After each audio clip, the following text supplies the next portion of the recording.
You may already have wondered why some women always get treated with love, effort, and respect by their guy, while others, no matter how kind or beautiful or smart they are, keep ending up with men who take them for granted, men who behave disrespectfully and ignore their needs. Well, it's not luck, and it's definitely not about trying harder. The first group of women is using a different rule book. They are doing things that the second group is not doing, and I'll explain what that is in this video. But first, here's the difficult part. When we start having a lot of feelings for someone, we may change. We may start to please that person. We may become way too nice and forgiving. We invest a lot of time in them. We may put other things that were previously very important to us aside. We may change for them because we want to make sure they remain interested. We may keep quiet or shut down when we're not happy about something instead of speaking up in the right way. And if we do these things, then slowly our own self-respect gets a hit, sometimes a big one. But there is another way, which can change everything, while keeping our self-respect intact and making sure the people close to us treat us with more respect. So let's talk about it. My name is Geert, I'm an author. I also use the pen name Brian Knox. I write about dating, relationships, and other topics. And the first thing we need to understand is that we do play a big role in this. We sometimes like to think, I'm not the problem here. Some people are respectful and others are not. Totally true, but we are still teaching people how they can treat us, what they can get away with. Our own behavior also plays a big role. For example, and I'm curious how you would respond to this. Let's say a woman is dating a man who likes to make fun of her. He likes to tease her, but he goes too far and also does it in front of other people. And then it's clear he's doing it to make himself feel important at her expense. Maybe he also jokes about some of her insecurities. Now, this is not a huge thing, but we cannot let this pass. So this woman has a couple of options. She can decide to not say anything, to not scare him away. She can have a fake laugh, even though it's not funny at all to her. She can get mad, but that kills the mood and is not a very effective way to earn respect. Or she can show him this behavior is not appreciated in a calm and even fun way. For example, by saying with a smile and not in an angry way, "You tease like a guy who still lives with his mom." Touché. But this is an example of how to show in a light way that this behavior is not appreciated. And if he still doesn't get it, she can say, "Just out of curiosity, what makes you think you can talk to me like that?" Then she stops talking, and maybe he responds, yeah. Maybe he should go ask his mom for the answer. Now, of course, we cannot change people, and it is true that some people have a default setting where they try to be respectful, while others like to be disrespectful and gaslight and manipulate people. They get a kick out of it.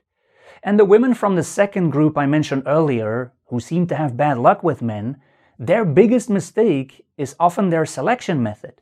They pick men with a ton of red flags. And this is a big mistake, waiting for someone to change and to become respectful. When people do something bad to us, even just once, whatever their excuse is, please know without a shadow of a doubt that they will do it again. It's part of their programming. And it's probably not the first time they've done it. Have you ever watched the TV show Temptation Island? The couples who go on that show are separated and then other people try to seduce them. Yeah, what could possibly go wrong? I find that show very funny. There's almost always at least one couple where the man, for example, flirted too much with other women in the past and showed way too much interest in them, which his girlfriend obviously didn't like. And so now he's taking his girlfriend to Temptation Island to prove to her he can resist the temptation and that she can trust him. Yeah. And so during their goodbye moment, this man usually gives an epic speech. Like, "I love you, sweetie. You are the only one for me. You are the love of my life and you can trust me. I will prove it." 18 hours later, while talking to one of the women in the men's villa, that same guy says to that woman, who is not his girlfriend, "Yeah, I'm not sure my girlfriend is the one for me. Maybe it's not meant to be. That's what I'm starting to feel now," with his hand on that woman's leg. Dude, it hasn't even been 24 hours. And so this is my point. People don't change, especially not without putting in months of hard work. So if we want to be respected by the people close to us, we must choose who we allow close. That's step number 1. Step number 2, stand your ground. Another big mistake the women from group 2 in my introduction often make is that because they like their boyfriend so much, and because they have already invested so much time in him, they don't stand their ground. They always end up adapting to him. They have standards, they even talk about them, but they still allow behavior that completely contradicts those standards. Let's say a man texts a woman late at night, 10 p.m., to ask if she was awake and wanted to come over.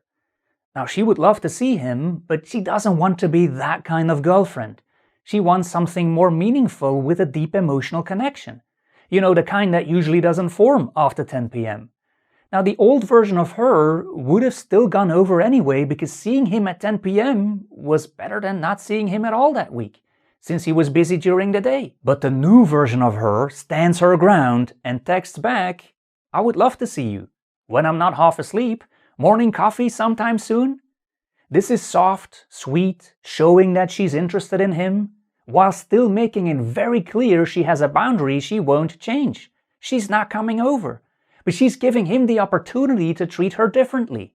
If he does, great. If he does not, he becomes less important. She backs off. And if he's interested in her, his respect for her will grow because of what she just did, and also how she did it. She could have gotten mad. "You always text me late at night, but you never have time for daytime dates." That's not a good response. It's very negative, and it's not a good way to build a healthy relationship. But she didn't get mad. She didn't play any games. She stood her ground. "I would like to see you, but I'm not setting aside what's important to me." Here's another powerful example. Let's say a woman does a lot for her boyfriend. If he's, for example, hosting a family barbecue, she prepares some of the meals. During that barbecue, she even sits next to his annoying uncle and tries to be friendly to him, even though he's not. If her boyfriend wants her to join him while playing golf, she does, even though a golf course is the last place on earth she would ever choose to be. But then there's this event she's really interested in, and she asks her boyfriend, "Would you like to come with me to that event?" And he says, "That's not really my thing. Can't you just go without me? Ask some of your friends." Okay. Not as bad as my Temptation Island example, but not a great response either. Now, she could get mad. She could also guilt trip him. "But I always do things for you, and now that I ask for something, you don't want to?" Which is better than not saying anything. But she could also say, "Yeah, of course I can ask some of my friends. Now, I've been showing up for parts of your life, and I love doing that for you, but I'm looking for a partner who also shows up for me." And then, still with a smile, she can conclude, "If you are ready to do that, I would love to have you there." Boom. Can you feel the power in this type of response? She's not losing her cool. Her energy stays positive. She's not trying to force him, but the message is very clear. You are free to do whatever you want, but this is what I need from my partner. If he then continues not doing what she needs, he's not her partner. She won't keep trying, and he gets less and less attention until he's out. If someone isn't giving us the respect we need, we cannot change them directly, but we have some powerful strategies at our disposal. The first is to clearly tell them the kind of behavior we would like to see, in a calm, confident, and if possible, light way, like the examples I just gave. But if the behavior still doesn't change, our most powerful tools are our attention and standing our ground. Let's say a guy tries to make you jealous by flirting with or talking about other women. This is something some immature men do to see how much you like them. They're trying to get a reaction from you. You can give that man what he wants by getting mad, for example, which shows him you care a lot, or you can choose to back off and give him less attention. Why? Because a guy who acts like this is not worth your attention. This is one of the mistakes I see some women make. When they're not getting the respect they want, they try harder. They may even try to prove why they deserve the respect and good behavior they need. That's a very bad approach for 1,000 reasons. And one of them is that they're giving their boyfriend even more attention then. The opposite of what he deserves. Back off. Because if he's really into you, that may wake him up. If he learns that how much you are into him depends on his good behavior, which is how it's supposed to be, you will get more of it. We are continuously training each other and learning from each other in a romantic relationship. That's what makes relationships so interesting and sometimes difficult.